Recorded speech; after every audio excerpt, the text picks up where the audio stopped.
Hello everyone, आज हम बात करने वाले हैं बहुत ही इम्पोर्टेंट कॉन्सेप्ट के बारे में जिसका नाम है सिटीजनशिप और रेसिडेंटशिप। मतलब नागरिकता के बारे में हम जानने वाले हैं कि भारत का नागरिक कौन है या किसे हम भारत का नागरिक कहें। सिटीजनशिप जो होती है वो कैसे एक्वायर की जाती है, यानी भारत का नागरिक कौन होगा।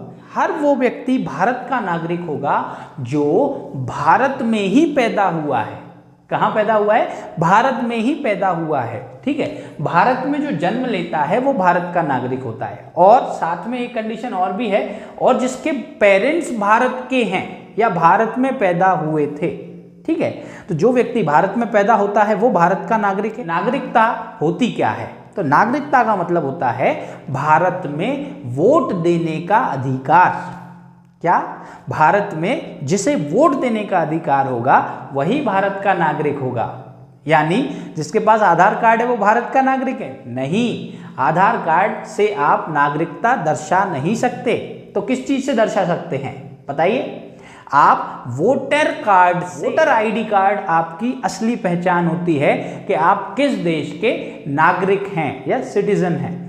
तो ये जो सिटीजनशिप वाला जो कॉन्सेप्ट है वो यही कहता है कि वो व्यक्ति भारत का नागरिक होगा जो भारत में जन्मा होगा, और या फिर जिसके पेरेंट्स भारत में जन्मे होंगे, और साथ में वो लोग जो 1947 में भारत और पाकिस्तान के विभाजन के समय, जब भारत और पाकिस्तान के टुकड़े हुए थे, भारत के टुकड़े करके पाकिस्तान बनाया था, तो पाकिस्तान से जो लोग भारत में आए थे उन लोगों को भारत का नागरिक कहा गया है।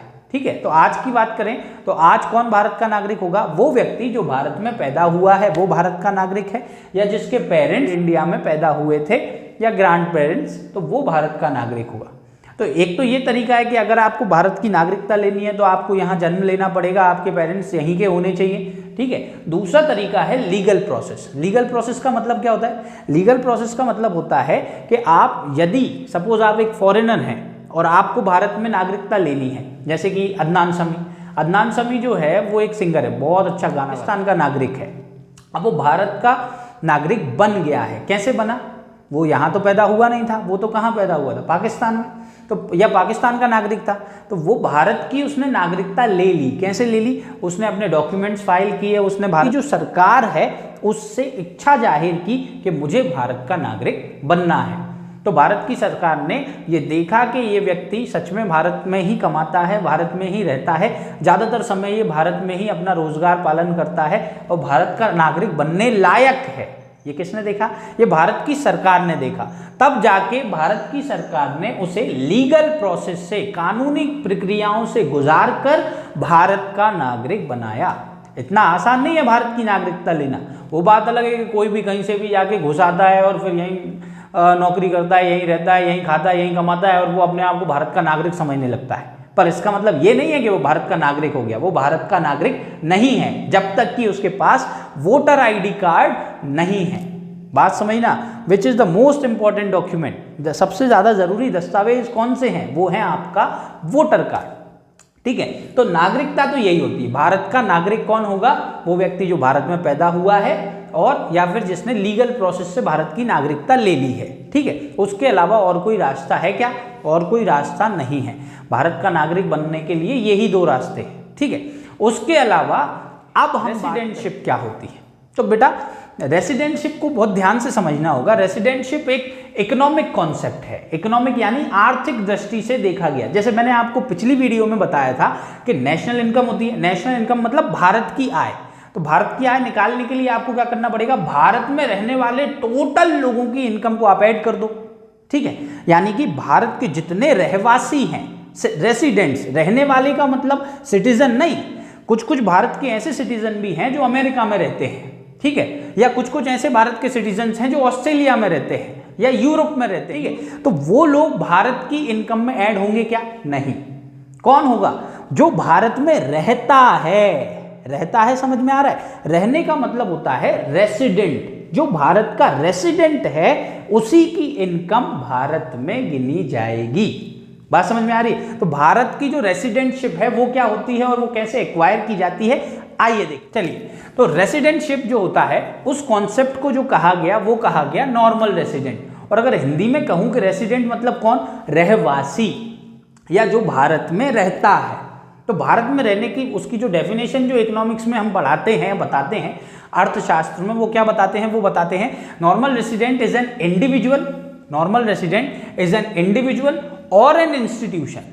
मतलब भारत का रहवासी कौन हो सकता है, देखिए भारत में भारत की इनकम की बात हो रही है कि भारत की इनकम में किसकी इनकम को ऐड करना है। तो नॉर्मल रेसिडेंट जो भारत का सामान्य या जनरली जो भारत में रहता है, सामान्यतः जो व्यक्ति भारत में रहता है उसको हम रेसिडेंट कहेंगे और उसी की इनकम को ऐड करेंगे। तो उसमें उन्होंने अकेला आदमी को नहीं, मतलब व्यक्तियों को नहीं, उन्होंने इंस्टीट्यूशन को भी ऐड कर दिया। इंस्टीट्यूशन मतलब संस्थाएं, जो वो व्यक्ति और वो संस्थाएं जो भारत में ही रहती हैं, हु ऑर्डिनरली रिसाइड्स। अब व्यक्ति तो भारत में रहता है, ये तो समझ में आता है। जो संस्थाएं हैं यदि वो भारत में हैं, लोकेटेड, देखो ये वर्ड जो है ना, इंडिविजुअल रिसाइड्स, ठीक है, और इंस्टीट्यूशन लोकेट की जाती है, यानी भारत में ही है, ठीक है।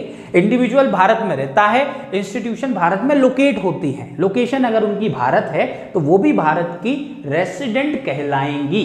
बात समझ में आई। आपको एक बहुत ही इंटरेस्टिंग फैक्ट बताता हूं, जो इंस्टीट्यूशंस होती हैं वो भी एक पर्सन की तरह बिहेव करती हैं इकोनॉमिक्स में। क्यों? क्योंकि भारत सरकार को उनसे क्या लेना होता है, उनकी इनकम को भारत की इनकम में ऐड करना होता है, जिससे कि वो टैक्स ले सके।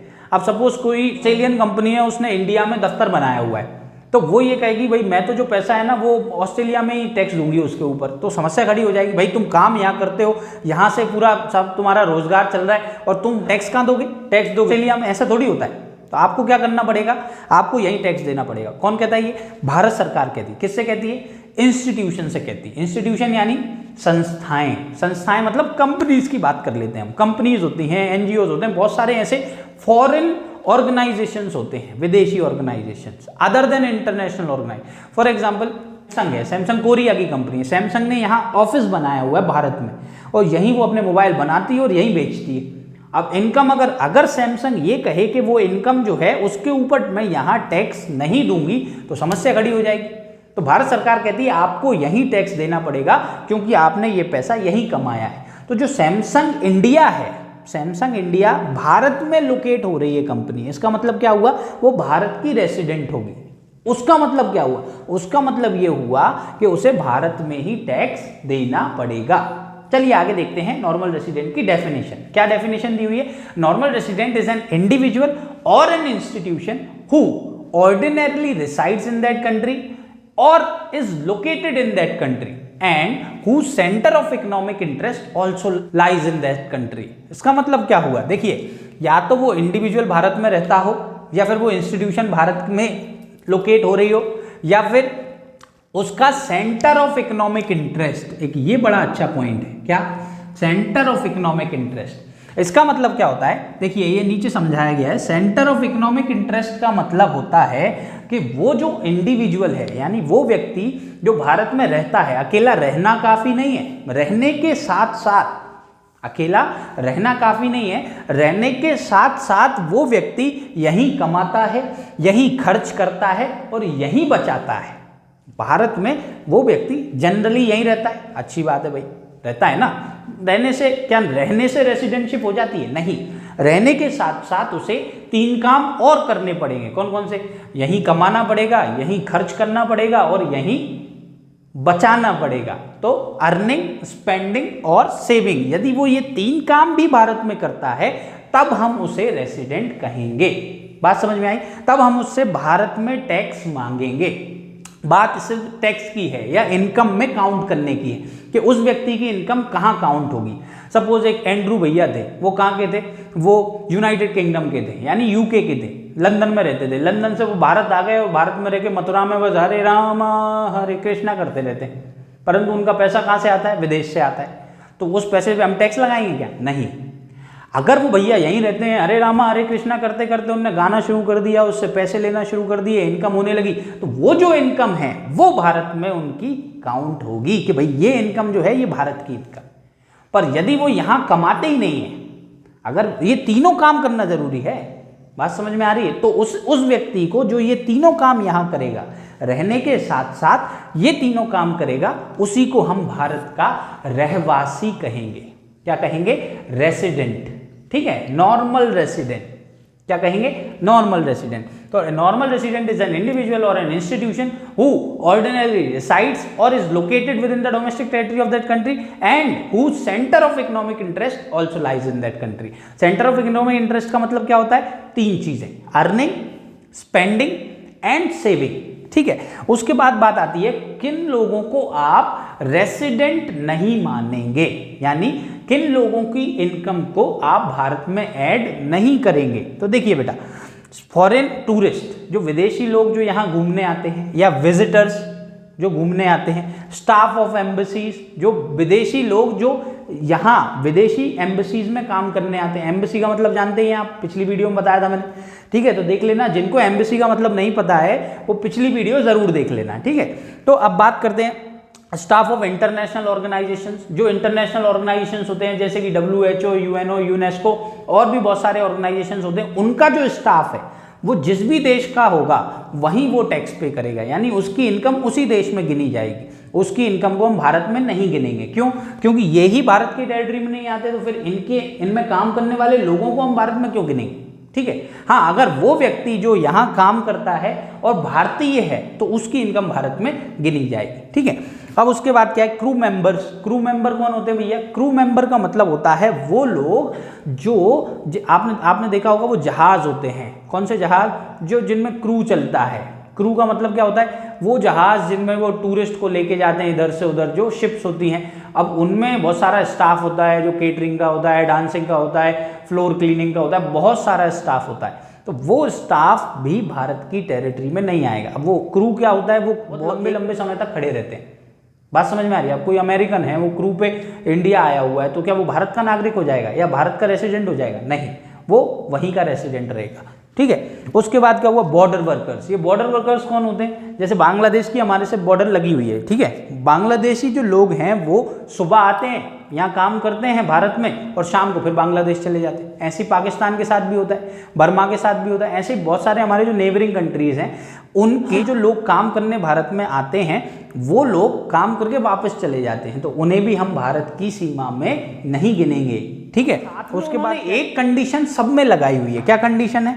If their stay is less than 1 year, यदि ये सब लोग 1 साल से कम रहते हैं तो उन्हें हम भारत का रहवासी यानी रेसिडेंट नहीं मानेंगे, यानी उनकी इनकम को भारत की इनकम में नहीं गिनेंगे।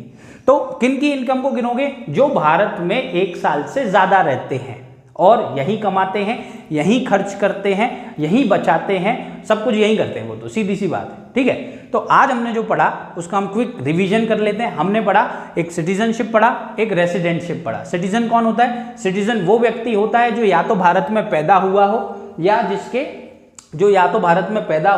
जिसके पेरेंट्स भारत के हों, भारत में पैदा हुए हों, या फिर जो 1947 में पार्टीशन के टाइम भारत में आए थे। उसके अलावा लीगल प्रोसेस से जिसने भारत की सिटीजनशिप ले ली है वो भी भारत का ही नागरिक होगा। ठीक है, उसके बाद में हमने देखा रेसिडेंटशिप, यानी भारत का रहवासी कौन होगा। तो भारत का रहवासी में हमने ये सारी चीजें देखी। आई होप आपको समझ में आया होगा। Thank you so much for watching the video. If you like the video, kindly like, subscribe and share with your friends. Thank you so much. Have a nice day. God bless you all.